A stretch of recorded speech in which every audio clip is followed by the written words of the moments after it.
some hot water, pineapple peel,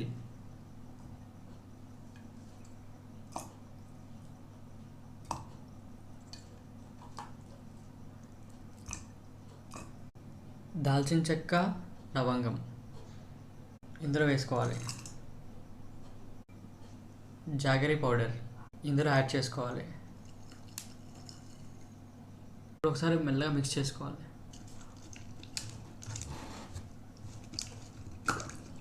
అన్ని ingredients వేసి mix చేసుకున్నాం కదా, ఇప్పుడు మనం దీన్ని అప్ టు 7 days వరకు ఫర్మెంట్ చేద్దాం. ఈ వైట్ క్లాత్ తోటి మొత్తం దీన్ని ఫర్మెంట్ చేసేద్దాం. తర్వాత నెక్స్ట్ దీన్ని ఇలా పెట్టేసి మనం క్లాత్ అనేది పెట్టేద్దాం.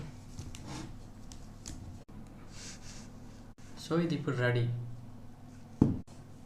సో సబ్స్క్రైబ్ చేసుకోండి, పార్ట్ 2 వీడియో కూడా వస్తుంది. అప్పుడు 7 days తర్వాత ఎలా అవుతుందో చెప్తాను, టేస్ట్ చేసి చెప్తాను. ఓకేనా?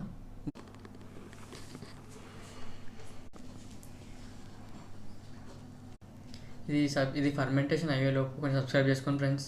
ఆఫ్టర్ 7 days మళ్ళీ కలుద్దాం.